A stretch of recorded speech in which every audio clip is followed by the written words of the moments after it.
Aslema de Tunis. Bonsoir Xavier Lambrecht. Bonsoir TV5 Monde et bienvenue en Tunisie. Bonsoir Amel Chahed de la télévision El Watani, la télévision publique tunisienne. Nous sommes ensemble ici à Tunis pour une cinquantaine de minutes dans un décor, vous le voyez, emblématique de l'histoire de la Tunisie. Justement, vous voyez bien que nous sommes dans une salle de musée, c'est la salle Carthage.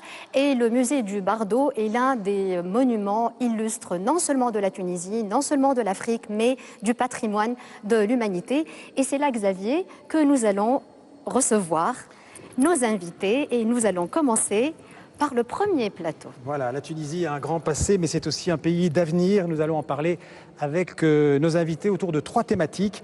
La transition démocratique, bien sûr, en cours dans ce pays, vous le savez. Plus surprenant, les sciences, la recherche, l'université, où la Tunisie est très active, on va le voir, et notamment grâce à des femmes. Et bien sûr, la culture, la langue française et le prochain sommet de la francophonie, vous le savez, qui aura lieu ici en Tunisie en 2020. Nous allons commencer par présenter nos invités. Je commence par Salsabil Qlibi qui est au milieu. Salsabil est chercheure, enseignante de droit public, de droit constitutionnel et électoral. C'est la vice-présidente de l'Association tunisienne du droit constitutionnel. Et on dit que c'est l'une des meilleures constitutionnalistes en Tunisie aujourd'hui. À côté d'elle, Olfa Bellassine, bonsoir. Vous êtes journaliste au quotidien La Presse et pour le site justiceinfo.net et vous êtes aussi la co-auteure avec Edia Baraket du livre « Ces nouveaux mots qui font la Tunisie ». Nous avons commencé par les dames et je viens vers vous, Mourad Massoudi. Vous êtes un jeune architecte et designer. Vous êtes aussi activiste dans la société civile et vous êtes, à côté de tout cela, compositeur, auteur et chanteur. Oui, exactement. Et on vous en parlera tout à l'heure d'ailleurs. Oui, tout à l'heure on aura l'occasion d'écouter l'une de ces chansons. On va commencer par une question qui a un caractère un peu général. Qu'est-ce qui est en train de changer aujourd'hui en Tunisie? Je commence par vous, Olfa Bellassine, qui êtes la co-auteure d'un livre qui a parlé de ce changement. Vous l'avez coécrit avec votre collègue Edia Baraket, Ces nouveaux mots qui font la Tunisie. Ce qui a changé, c'est la liberté d'expression, bien sûr. Elle est inédite en Tunisie et celle que nous sommes en train de vivre, et même dans le monde arabe. Et nous avons bien démontré dans le livre « Ces nouveaux mots qui font la Tunisie » que la révolution tunisienne est une révolution lexicale, est une révolution de langage.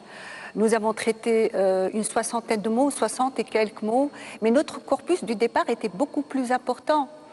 La liberté d'expression est une liberté carrefour, c'est ce qu'on dit. On dit que c'est une liberté carrefour. C'est de là que découle la liberté de manifester pour la société civile, la liberté de s'organiser pour la société politique, la liberté de créer pour les artistes, la liberté d'imaginer.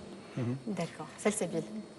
Alors, vaste question, qu'est-ce qui a changé? Surtout en ces temps d'élections. Tout à fait, tout à fait. Alors, élections législatives et absolument, élections présidentielles en 2 tours. En fait, qu'est-ce qui a changé? La Tunisie vit un perpétuel changement depuis 2011. Tout a changé sur le plan institutionnel, sur le plan juridique, sur le plan sociétal. Sur le plan institutionnel, déjà, nous avons une nouvelle constitution. En 2014, nous avons adopté une nouvelle constitution. Mais avant 2014, déjà, nous avons amorcé un processus électoral qui a constitué effectivement une rupture par rapport aux expériences électorales d'avant 2011. Depuis, les élections se sont enchaînées, mais se sont enchaînées dans une sorte de périodicité, c'est-à-dire de manière organisée. Nous avons eu donc l'élection de la constituante, par la suite, à la suite de l'adoption de la Constitution, des élections, de premières élections législatives et présidentielles. Et là, aujourd'hui, nous vivons les deuxièmes élections depuis la Révolution, les deuxièmes élections législatives et présidentielles.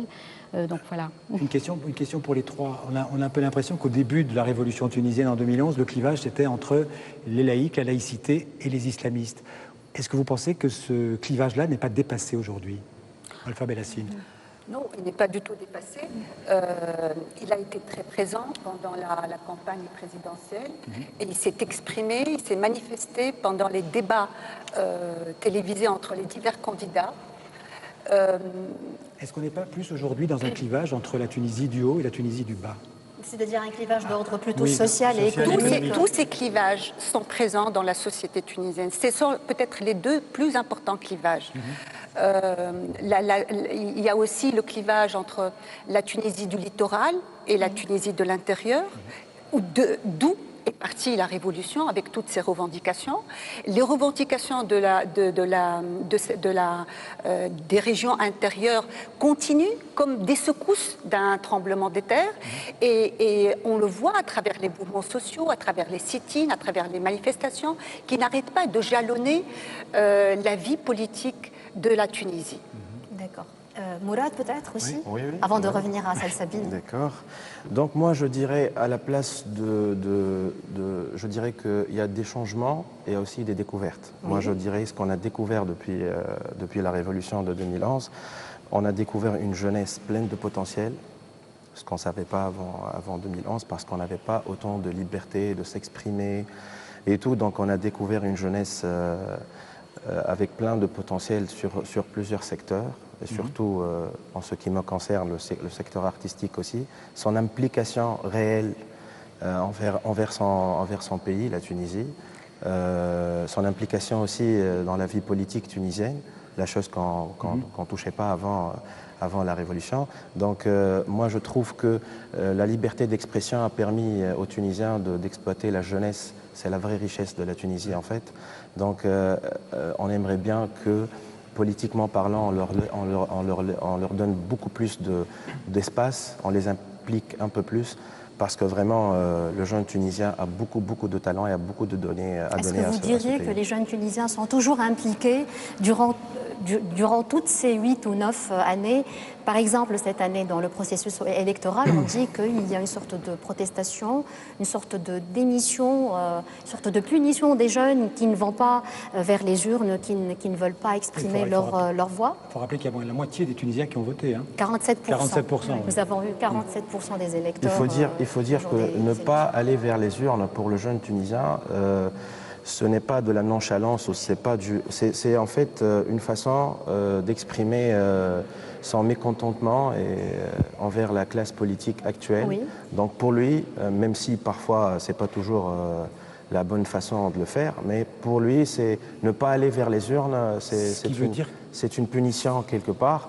Mais ça ne veut pas dire que le jeune Tunisien n'est pas vraiment impliqué. Ce qui veut dire que beaucoup de Tunisiens, notamment les jeunes, ne croient déjà plus à la politique après 8 ans à peine après la Révolution. Ulfa Bellassine. Sabine n'a pas parlé aussi. Oui. Vous pouvez répondre. C'est pour rebondir sur ce que vient de dire notre artiste. En fait, les jeunes ont découvert de nouveaux canaux de faire de la politique. Ce n'est pas du tout du désintérêt, ni de la nonchalance, ni de l'irresponsabilité. Absolument pas. Je ne pense pas du tout qu'il s'agisse de cela. Absolument. Ils ont de nouveaux canaux. La société civile, déjà, qui est extrêmement présente, mais qui est aussi extrêmement influente. Il ne faut pas l'oublier. Elle a beaucoup pesé sur les décisions, sur certaines décisions politiques. Et donc, je pense que c'est nous, peut-être, notre génération, qui est un peu en décalage, qui n'arrive pas à suivre la jeunesse dans sa nouvelle représentation de la chose publique, dans sa nouvelle représentation des méthodes d'exercer de la politique. Sur la question religieuse, je partage totalement l'avis de Ulfa. Absolument, c'est un clivage qui ne s'est pas du tout qui n'a pas du tout disparu. Et je pense que c'est une bonne chose qu'il se soit invité dans l'espace public. Il ne faut pas oublier que ce sont des questions qui taraudaient les Tunisiens bien avant 2011, mais que personne n'osait débattre, c'est-à-dire publiquement. Et puisqu'il parlait de découverte, les Tunisiens aussi se sont découverts. On n'a pas uniquement découvert les jeunes, mais nous nous sommes découverts les uns les autres parce qu'effectivement, la parole s'est libérée. Et donc la question religieuse s'est invitée donc, dans l'espace public. Et je pense qu'il est plus sain d'en débattre publiquement que en underground. Oui, peut-être juste pour moi, je voulais ajouter quelque chose par rapport à la jeunesse. C'est vrai qu'on ne voit pas les jeunes dans les premières lignes de la vie politique et publique, mais ils sont derrière, ils sont dans les réseaux sociaux et on a vu pour la campagne présidentielle, pour le premier tour, les jeunes propulsaient le favori de la campagne présidentielle. Ce sont eux qui se sont engagés pour le faire connaître. Complètement inattendu. Enfin, Oui. C'est quand même un bouleversement de l'échiquier politique tunisien. Exactement, mais selon les sondages, on nous dit que ce sont les jeunes et les jeunes universitaires qui se sont engagés, qui ont fait une campagne digitale parce qu'ils maîtrisent ces outils-là. C'est vraiment leurs outils de prédilection, les réseaux sociaux. Peut-être pour rejoindre un peu ce qu'a dit Mourad tout à l'heure, les Tunisiens se sont découverts, les jeunes se sont découverts, mais nous avons aussi découvert de nouvelles manières. Nous avons inventé peut-être de nouvelles façons de faire la politique, de faire la chose publique. Je pense qu'une dernière question, on va commencer avec Mourad, puisque dans quelques secondes, on va entendre une chanson que vous nous proposez. Comment voyez-vous l'avenir de la Tunisie, son avenir dans le domaine politique, mais aussi son avenir dans son environnement géopolitique et économique? Et la parole est à vous, Mourad. Moi, je pense que, excusez-moi, je pense que géographiquement, on s'impose. Notre position, notre emplacement géographique s'impose. Économiquement et dans le secteur géopolitique, le renforcement vraiment réel de l'économie tunisienne permettra à notre pays d'avoir de réels partenaires dans son environnement géopolitique, des partenariats qui seront réellement bénéfiques pour tout le monde et qui permettra à la Tunisie de se remettre sur pied, surtout économiquement. On sait très bien qu'économiquement, après la révolution, la Tunisie s'est un peu dégradée. Donc on s'attend de nos partenaires historiques de réelle participation dans la vie économique tunisienne pour nous préparer réellement à de réels partenariats plus tard entre la Tunisie et ses différents partenaires. Donc, voilà. Je vais vous dire, allez-y.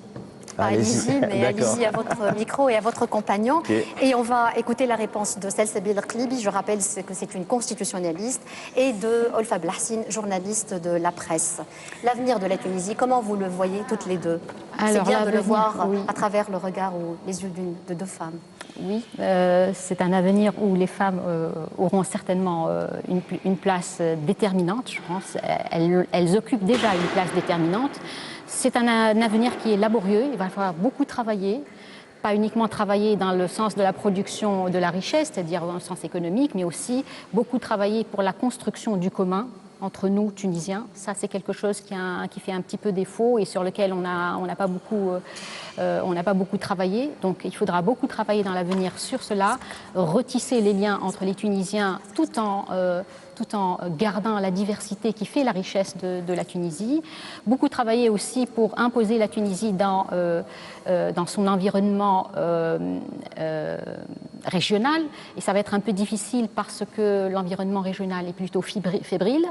Et dans l'environnement international, aussi qu'il va falloir beaucoup travailler pour imposer la Tunisie à l'international parce que, il faut le dire, l'environnement international est plutôt hostile. Nous sommes dans une situation économique mondiale où il n'y a pas beaucoup de place pour les petites économies, pour les petits États. Et il faudra vraiment se montrer grand. En un mot, ça s'appelle optimiste ou pessimiste? Optimiste. Optimiste. Parfait. Vous répondrez, et j'étais en train de montrer votre livre sur antenne tout à l'heure, quand Salsabil répondait à la question. Je continue sur ce que dit Salsabil, la fébrilité de l'environnement géopolitique de la Tunisie. Nous avons au sud la Libye qui est un champ de mines et je pense que de la stabilité, de l'unité, de la réconciliation de la Libye, de la transition, d'une transition réussie de la Libye dépendra aussi la stabilité de la Tunisie.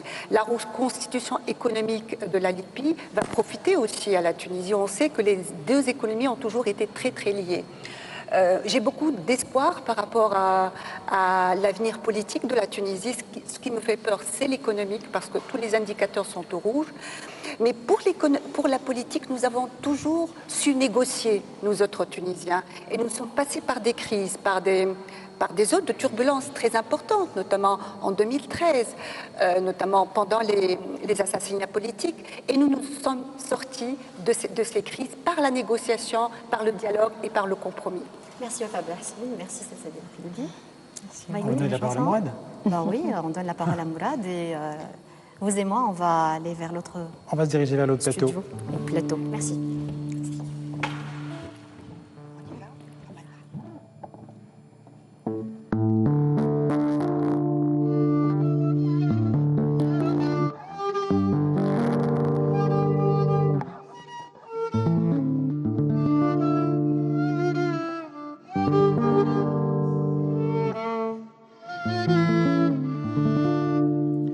عليزي للزي جريرة والصف طويل والشعب يقلك فازي أما يعمل رب دلي عليزي للزي جريرة والصف طويل والشعب يقلك فازي أما يعمل رب دلي فيهم صحيح الرقعة فاشل عنده 5 سنين حب يستحفظ عالبقعة سارق جايبها كلين واللي ما يحبش يتحاسب يحب يجدد الحصانة ما تتعاود المناصب لا لسي فلان وسي فلانة آليزي للزي جريرة والصف طويل والشعب يقولك فازي أما يعمل رب دليل فما اللي جاي من تالي دخل من باب الإنسانية زعما يحب الزوالي على خاطره عامل جمعية عين الدمع على القليل الأخرى تغمس في الرئاسية زيد دور بيك القطعية عليزي للزي جريرة والصف طويل والشعب يقولك فازي أما يعمل رب دليل كتوسة المخلوع تحب تولي علينا لبا والله كي نموتوا بالجوع كارتج عمرك ما تطبى الشعب اللي كان مفجوع وقت اللي انت تصب في الصبة اليوم قالك ممنوع اللي فيه صبة ما تتخبى عليزي للزي جريرة والصف طويل والشعب يقولك فازي أما يعمل رب دليل عنا حزب الحكومة 20 جمل وناقة في ال5 سنين ذوما شاهد ما شافش حاجة زوز سوابع ملمومة فكوا شعار البلاد كيموتوا كبار الحومة قولوا ولينا عباد عليزي للزي جريرة والصف طويل والشعب يقولك فازي أما يعمل رب دليل حتى في السياسة عنا الكوبلوات الراجل في الرئاسة والمادام في القائمات لازم في السياسة عنا الكوبلوات الراجل في الرئاسة والمدام في القائمات عليزي للزي جريرة والصف طويل والشعب يقولك فازي أما يعمل رب دليل عنا رجال الدين شيوخة البنديل الكهنة في المجلس والمعبد في مون بليزير زميمهم هبط يكور براه بالعلام خلي المجلس ينور يدخل له دين الإسلام عليزي للزي جريرة والصف طويل والشعب يقولك فازي أما يعمل رب دليل اندب يا ستالين ونوح يا لينين في تونس اليسار قطع على اليمين قالوا احنا في جبهة قالوا احنا قويين حتى حد ما اختبها اما باتت عند 2 عليزي للزي جريرة والصف طويل والشعب يقولك فازي اما يعمل ربي ليه.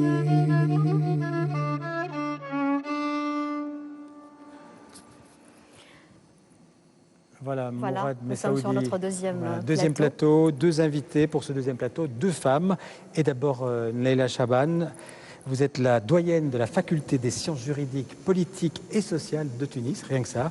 Une grande spécialiste du droit fiscal et du droit constitutionnel et aussi une ancienne secrétaire d'État pour la femme et la famille. Bonsoir. Bonsoir, Madame Charben. Bonsoir, Dora Rodbel. Vous êtes la directrice générale de la Cité des Sciences. Vous êtes spécialiste ou docteur en sciences alimentaires, spécialiste en rhéologie. Vous êtes membre de plusieurs associations scientifiques. Vous avez bien compris, on va parler savoir, science et recherche scientifique. Oui, c'est un sujet qui n'est pas souvent à la une des médias, que ce soit d'ailleurs en France ou en Tunisie.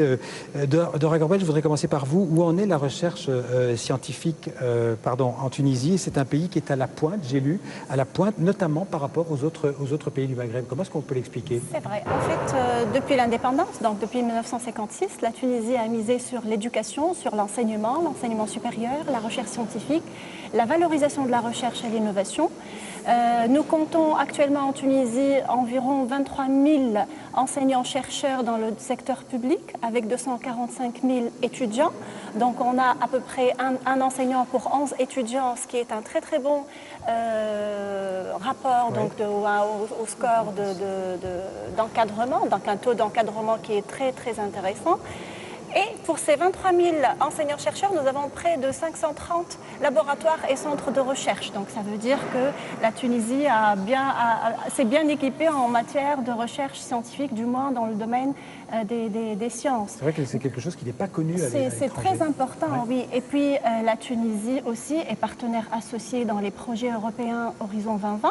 Donc, qui dit partenaire associé dit avoir déjà eu beaucoup de projets. Je crois que la Tunisie est un des rares pays hors Union européenne à être associé à ce plan 2020. Exactement. Et puis nous avons jusqu'à maintenant dans plus de 60 projets acceptés Horizon 2020 et des millions d'euros de fonds débloqués. Donc c'est pour dire que la Tunisie a fait un très très bon pas en matière de recherche scientifique. Le budget de la recherche scientifique il a été augmenté durant ces 2 dernières années de 50%, avec des différents mécanismes d'encouragement à la recherche, à la valorisation de la recherche, à l'innovation. Dernière information, par exemple, l'indice global de l'innovation mondiale pour la Tunisie en 2019 nous classe 15e pays, 15e pays par rapport à son PIB en matière de publications scientifiques et techniques. Donc il y a de quoi en être fier. Est-ce qu'on peut être aussi fier et aussi optimiste en matière de sciences humaines, Madame Neila Charben?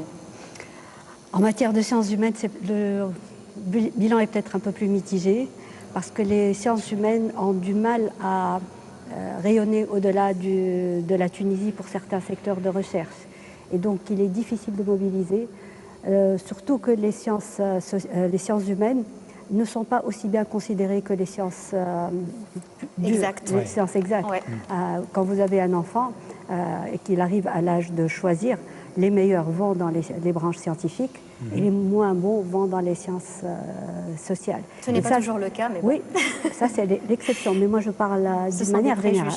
Oui, malheureusement c'est des préjugés, alors qu'on sait très bien qu'un bon étudiant, quel que soit un bon élève, quelle que soit la section, après il pourra faire un très bon étudiant, un excellent chercheur, que ce soit dans les sciences exactes ou dans les sciences humaines. Et en plus, n'oublions pas que si on veut développer une société, il faut aussi que les sciences sociales suivent et qu'elles soient valorisées surtout, parce que c'est un problème de valorisation et de perception aujourd'hui.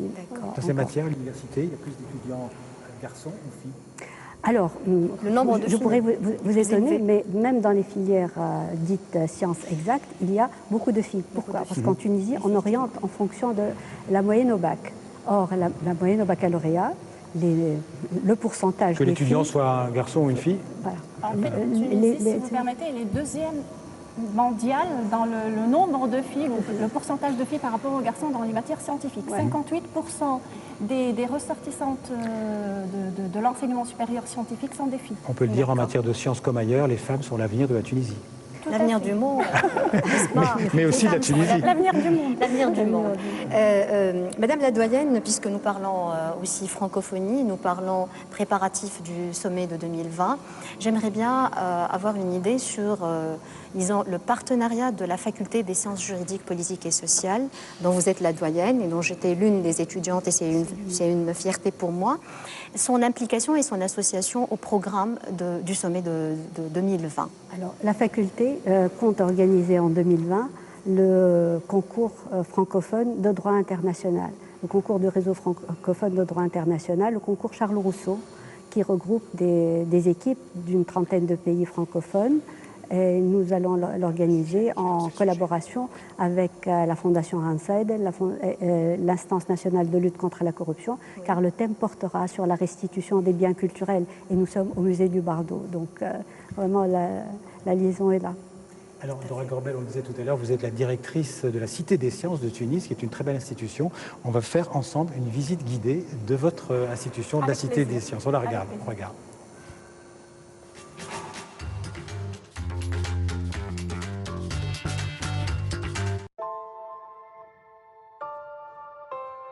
La Tunisie a voulu créer une cité des sciences, un lieu de savoir, un lieu de culture scientifique pour toute la population tunisienne et pour tous ceux qui viennent nous visiter. On a décidé de la créer à proximité de ce site archéologique qui est le site Abou Fehr. C'était un bassin qui fonctionnait comme un lieu de plaisance pour le deuxième souverain, le Mustansir Billah el-Hafsi. Là, nous sommes sur la passerelle. La passerelle qui est la colonne vertébrale de la Cité des Sciences. Elle relie le planétarium à l'arboretum. Nous sommes sur un pont de savoir, mais couvert par une toiture qui rappelle un peu l'aqueduc des arcades romaines qui venait du temple de Zagouan vers la Marsa. Et là, c'est l'aqueduc de la Cité des Sciences qui ramène l'eau. C'est le planétarium de la Cité des Sciences, cette boule parfaite sphère qui est dotée d'une technologie numérique et qui permet de diffuser plusieurs spectacles. Ça permet aux visiteurs de rêver un peu parce que de temps en temps, on atterrit sur des planètes, une fois sur Mars, d'autres fois sur Saturne, et on vadrouille d'une planète à une autre et d'un système à un autre. Là, on est dans le pavillon d'Explora, un pavillon qui est dédié aux jeunes de 6 à 16 ans. Cet espace décrit un petit peu toutes les disciplines scientifiques où on trouve beaucoup de physique, de l'électricité, du magnétisme, de l'ondulatoire. On trouve aussi l'illusion optique, on trouve aussi des expériences et des manipulations interactives sur tout ce qui est eau, parce qu'on retrouve aussi les thèmes sur l'eau, la partie physico-chimique de l'eau. Le pavillon de la vie et l'homme, c'est un pavillon qui raconte l'histoire de la vie et la place de l'homme dans cette histoire. En fait, on part aussi des millions d'années géologiques, les débuts de la Terre, puis par la suite, on passe par les espèces, la toute première cellule, puis par la suite les invertébrés, en passant par les vertébrés, le passage de l'eau vers la terre ferme, etc., jusqu'à arriver au temps actuel et à l'évolution de l'homme. On passe maintenant à l'espace des expositions temporaires. C'est là où on accueille pas mal d'expositions temporaires. Il n'y a pas longtemps, nous avons reçu les cétacés. On a aussi reçu une exposition sur la robotique. On a aussi reçu des expositions sur les insectes et bien d'autres comme le sport, etc. C'est quoi l'ADN pour tous? C'est un espace qui existe un peu partout dans le monde. Comment comprendre ce que c'est la génétique, les maladies rares. Fait aussi des activités comme les écoles d'été, les écoles de printemps, l'université d'été, etc. Donc, ou bien célébrer des journées internationales comme les journées des maladies rares.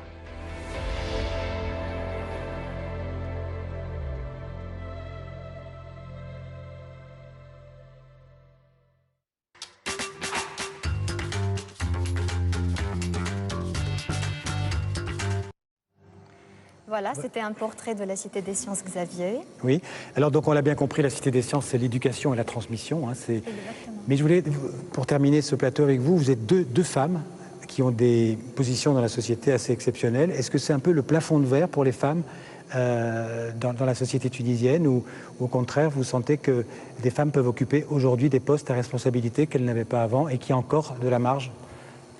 Bien entendu, si nous sommes là, ça veut dire que c'est possible. Donc la situation de la femme, elle s'est toujours améliorée, elle s'améliore davantage. On aura prochainement, j'espère, plus de ministres femmes qu'actuellement. Actuellement, on a 2 candidates, cette année on a eu 2 candidates femmes au présidentiel, alors qu'auparavant on n'en avait pas, etc. Donc la situation s'améliore au fil des temps. Et vous, Naïla Charben, qui étiez déjà, Xavier l'a rappelé tout à l'heure, secrétaire d'État en 2014.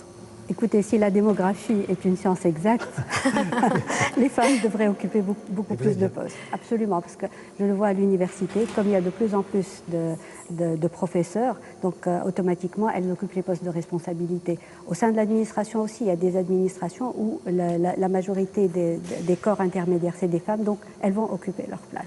Je préfère terminer sur ce message positif plutôt qu'autre chose. Parfait. Mais elles sont belles, les femmes. En plus, elles sont très optimistes. C'est vrai. On n'écoute qu'un discours très positif.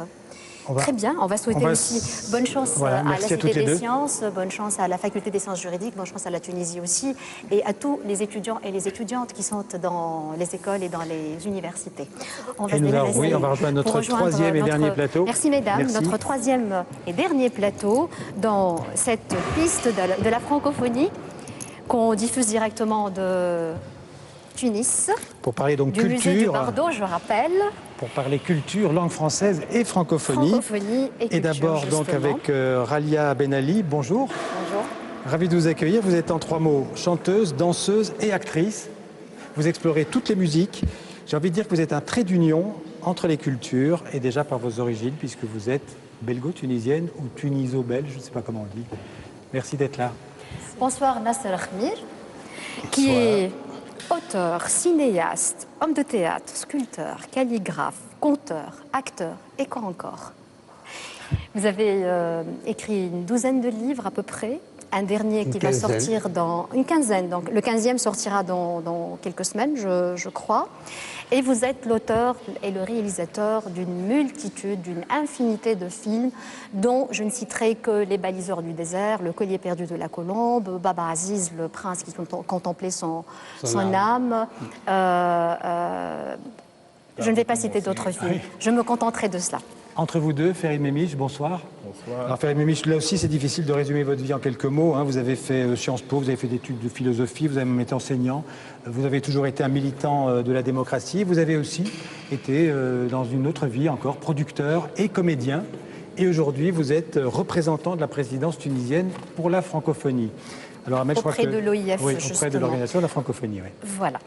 Donc aux deux artistes, je voudrais poser cette question. Comment vous faites pour réconcilier ou pour additionner ces deux cultures tellement riches et tellement différentes, la culture de l'Orient et celle de l'Occident? J'y vais. Tina Saloui, pourquoi pas? Alors, moi, c'est une question qu'on me pose souvent. Alors, il y a une histoire qui m'est arrivée. J'étais invité à Berne pour présenter Baba Aziz, le prince qui contemplait son âme. Oui. Et comme on venait d'ouvrir le musée Paul Klee, j'ai demandé de voir le musée avant de faire le débat avec le public. Donc on m'a amené au musée. Première question dans le débat, vous en Orient, nous en Occident. Je dis arrêtez, il faudrait quand même s'expliquer là-dessus. Votre grand peintre, Paul Klee, est venu en Tunisie. Pour moi, il me révèle la Tunisie telle que rarement quelqu'un me la révèle plastiquement et au niveau de sa qualité picturale. Donc, je dis, vous savez où commence l'Orient, où finit l'Occident? Il y a plein d'histoires. Donc, c'est une autre. Je me sens plutôt méditerranéen. D'ailleurs, dans la première rencontre, la fameuse rencontre à Barcelone, en les années 90, autour de la Méditerranée, j'ai proposé de faire des tours de guet, parce que toute la Méditerranée est plantée clairsemée de tours de guet, des fêtes de tours de guet qui sont là, qui étaient là pour se surveiller résidence d'artistes. Ce serait une très bonne idée. Aria Ben Ali, la même question, c'est ce mélange entre l'Orient et l'Occident. Que vous portez en vous. Je suis née en me Belgique, suis permise j'ai de parlé vous français tutoyer. avant l'arabe, Oui. je suis arrivée en Tunisie plus tard, j'ai grandi en Tunisie, je suis retournée en Belgique. J'ai jamais vu l'autre culture comme étant différente. Je l'ai toujours vue comme une richesse, j'ai aimé l'autre, j'ai toujours vu ça comme comme une vérification de ce que je suis en l'autre. C'est une histoire d'amour directement, et donc je vois pas les différences, j'ai pas aucun mal à passer de l'une à l'autre. C'est une gymnastique qui s'est faite, je crois, à la naissance, une gymnastique de l'esprit. Vous êtes à la fois vous-même et l'autre. Et je suis, voilà. Oui, c'est Vous ça. n'avez jamais travaillé ensemble? Non. Non, mais on se connaît. Oui, on s'aime bien. Oui. On s'aime bien. La musique pour... une occasion. Ah oui, voilà, Ouais. c'est ça, ça pourrait être une occasion. Mais ça devrait venir naturellement. La musique pour dans nos vous, cas. Rania Ben Ali, Oui. c'est un langage universel, compris donc par tout le monde. Oui, pourtant j'ai chanté en arabe dès le début en Belgique, devant un public occidental, devant lequel j'ai appris à chanter. Parce que j'ai dû chanter mon arabe, j'ai dû le sentir d'abord et l'exprimer très très fort dans la danse, dans les mouvements, dans l'intention, dans l'amour que je porte à ce public-là. Et donc je devais vraiment le sentir dans ma peau pour pouvoir le faire passer. Ouais. Et très vite, j'ai été très étonnée de voir que ce public comprenait tout à fait ce que je chantais. Très souvent, on venait après me dire, parfois dans des langues comme l'allemand, que je ne comprends pas normalement, me dire, j'ai tout compris, pourtant c'était l'arabe. Et moi, j'avais compris cette dame allemande qui me parlait en allemand, qui me disait, j'ai tout compris. Enfin, voilà, on se comprenait au-delà des mots, au-delà de tout ça. Donc la musique, oui, c'est magique. Il faut dire qu'elle est vraiment émouvante. Moi, je ne l'ai pas vue depuis 2003. C'était à Tabarka. Et vous vous en souvenez encore? Absolument. Je pense que si vous rentrez bientôt à Paris, vous aurez l'occasion de la voir, puisque vous vous introduisez le 29 à l'Olympia, c'est ça? Déjà dimanche, on fait une grande soirée One Night in Tunisie à l'Olympia. Vous chantez en arabe, toujours? Oui, toujours. Oui. Mais je serai pas seule. Du coup, il y aura vraiment plein de beaux artistes tunisiens qui vont être là pour chanter. Et par contre, vous travaillez... Exactement. Nasser Kébir, vous travaillez plutôt en français, toujours en français. Pas seulement, mais beaucoup. Mais principalement, Sina, oui, vous avez écrit pratiquement tous vos livres en français, vos scénarios en français. Alors, mon premier livre, il est en dialectal tunisien, en 1975, l'Ogresse. Ah, parmi 20. Le roule, c'est ça, l'Ogresse. Donc, non, c'est, au fait, le rapport au français, il est, comment dire, c'est en traversant une langue, aller de l'autre côté de la frontière, qu'on découvre sa propre langue. Moi, j'ai découvert les Mille et une nuits à la Sorbonne. Il faut raconter, il faut dire que vous l'avez, parce que vous êtes aussi un conteur, vous avez compté les Mille et une nuits pendant 40 ans. Pendant des jours et des jours. Oui, j'ai raconté par exemple au Théâtre National de Chaillot, sur l'invitation d'Antoine Vitesse pendant un mois. Pendant un mois, 30 jours. Chaque soir, un petit bout. Voilà. Et, mais par exemple, les Mille et une nuits travaillaient à la Sorbonne, à l'École des hautes études, et même au Collège de France avec André Miquel. Ouais. Et là, vous avez une autre lecture des Mille et nuits. C'est difficile d'être un artiste en Tunisie aujourd'hui? Moi, j'ai une histoire à vous raconter, parce que c'est un texte que j'ai écrit sur ce rapport à la Tunisie. En fait, je vous raconte une petite histoire, c'est-à-dire que... Pas trop long, mais allez-y. Non, en 2 mots, lorsque j'étais petit, on avait une chatte que j'adorais. Elle a mis des petits. Et chaque matin, en me réveillant, je vais voir la chatte.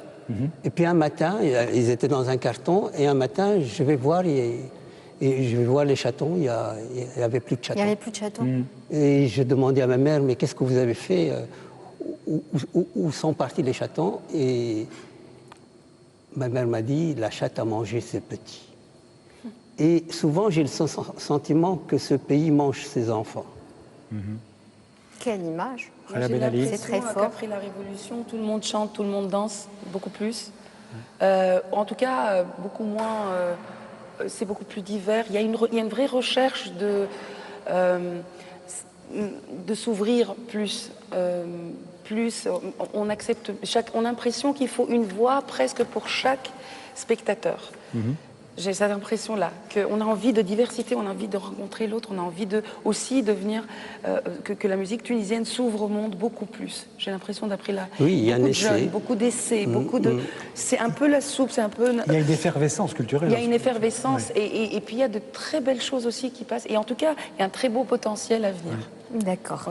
On va parler du livre de Nasser Khmir dans quelques secondes, mais avant de parler du livre de Nasser Khmir, j'ai envie de montrer le vôtre, Ghalia Ben Ali. Vous avez écrit un livre où vous avez fait vous-même les dessins.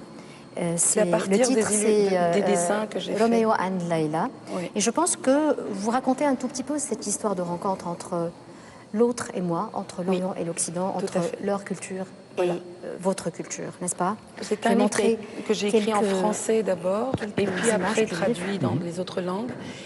Et c'est effectivement, je me questionnais un petit peu en tant que Tunisienne en Belgique. Oui. Hein.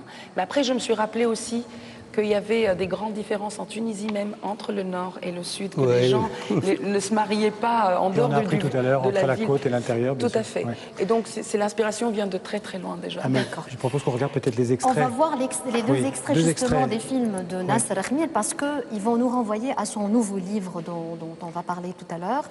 Il s'agit de... Donc vous avez fait une vingtaine de films, hein. On va regarder un extrait de deux de vos films. Par où commencer? Et d'abord, l'histoire du pays du bon Dieu. Effectivement. On regarde.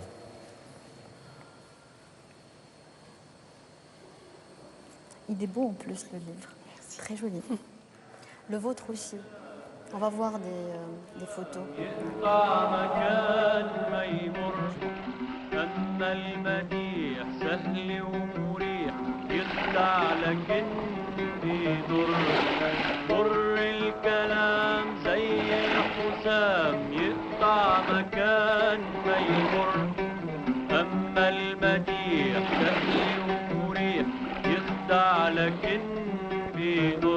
Essayons par exemple d'imaginer une émission avec l'alphabet. Ça sera plus facile à monter. Oui, فكرة باهية برشا. Mais puisque انت صاحب الفكرة, علاش ما تكونش انت l'invité si par exemple vous acceptez de... Non, moi, ça m'étonnerait que je devienne ministre. Et j'ai aucune envie d'être ministre. Non, c'est pas pour moi. Sérieusement, laissez-moi réfléchir. Bien sûr, d'accord. Bonne chance en tout cas. Merci.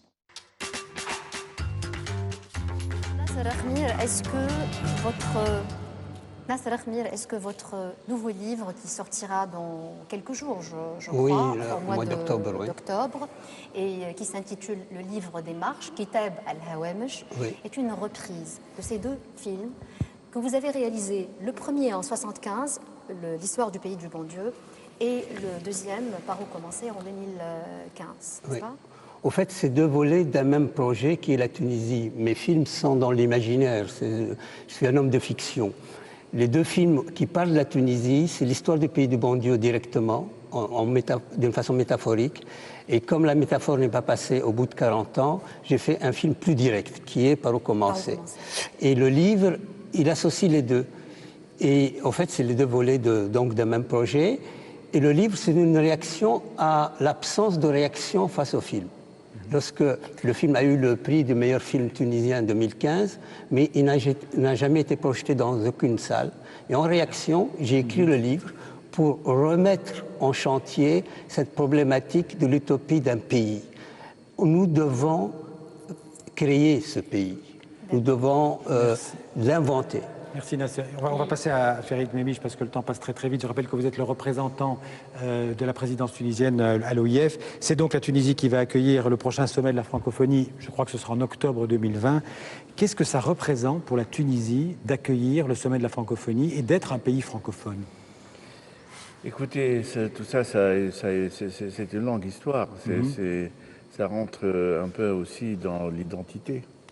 Je rebondis un peu sur ce que disaient mes deux voisins à propos de la découverte de soi en allant vers l'autre.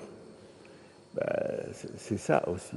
C'est ça aussi la francophonie. La francophonie, c'est ça. Et maintenant, plus que jamais. Aujourd'hui, il y a quelques peut-être réticences ou quelques tabous, quelques réserves à propos de la francophonie et de ce que nous voulons en faire en Tunisie. En fait, il ne faut pas oublier d'abord des choses basiques, que cet espace francophone, l'organisation, a été créé aussi par Bourguiba. Oui, en 70. Et il y a eu quatre initiateurs. Ça veut dire que la Tunisie est l'un des pays fondateurs de l'OIF, n'est-ce pas? Et aucun des 4 leaders dans l'esprit desquels ça a été fait n'est ni français, ni canadien, ni du Nord. Ils sont tous du Sud. Et donc, tout ça, je ne réponds pas. Il faudrait peut-être revenir justement à la conception originelle de la francophonie. C'est peut-être ça que vous êtes en train de nous dire. Mais oui, absolument. Et ça, c'est très important. Parce qu'aujourd'hui, et il faut l'avouer, en Tunisie, nous sommes en train de préparer pour répondre sur l'aspect matériel, enfin pratique de votre question. Nous sommes en train il y a un comité national pour l'organisation du sommet qui a été créé au plus haut niveau par décret présidentiel, qui est d'ailleurs coiffé par le président de la République.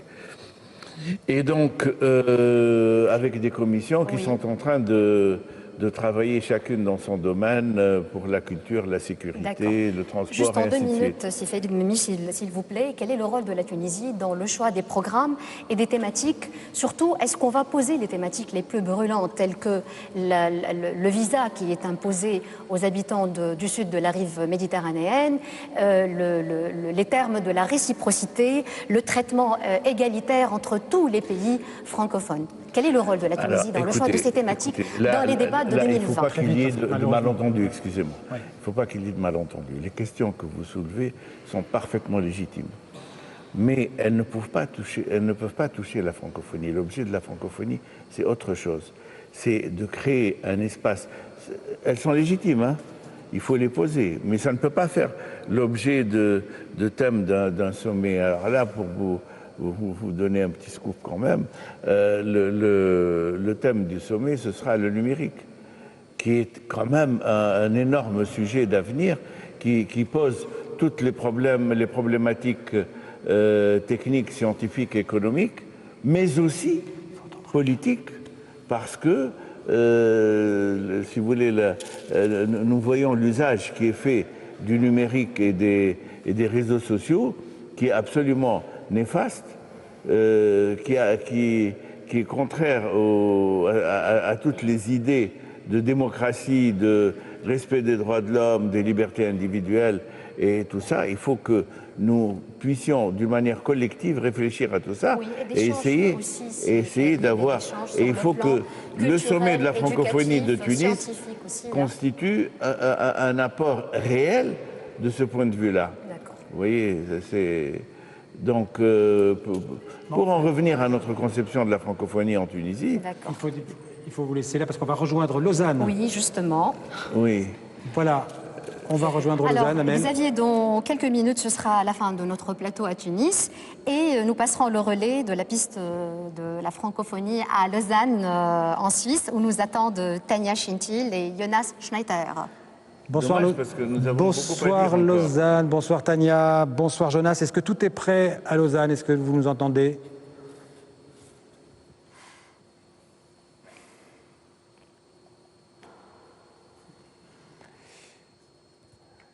J'espère que le relais est passé.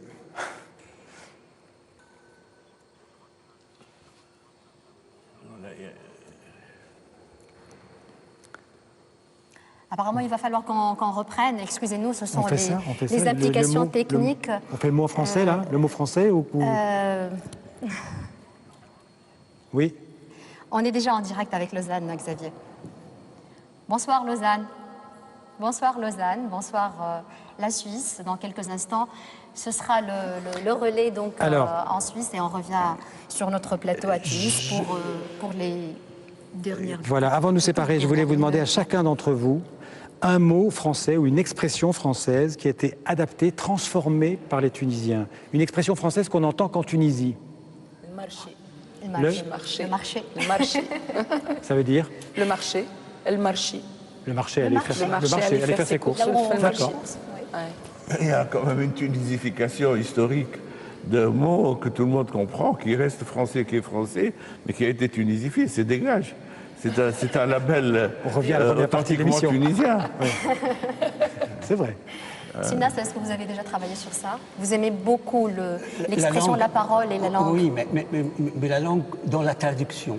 En fait, je cherche dans le français ce que je ne trouve pas dans l'arabe et je cherche dans l'arabe ce que je ne trouve pas dans le français.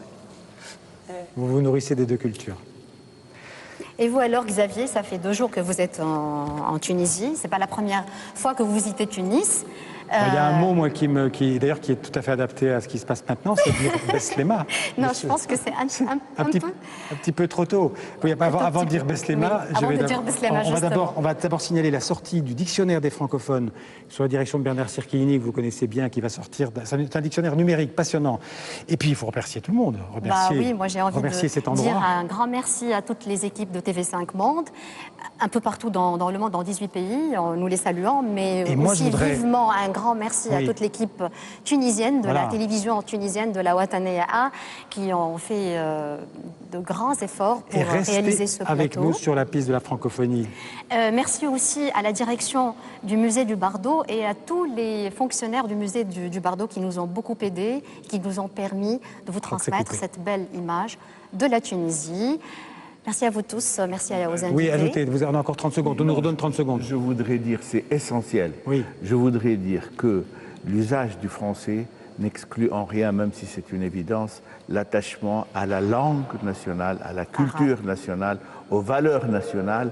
C'est un plus que nous avons hérité de l'histoire et que nous tenons à garder parce qu'il constitue pour nous un élément d'ouverture. C'est l'un et l'autre. Merci. Merci à tous. Merci Amel. À bientôt. Au revoir.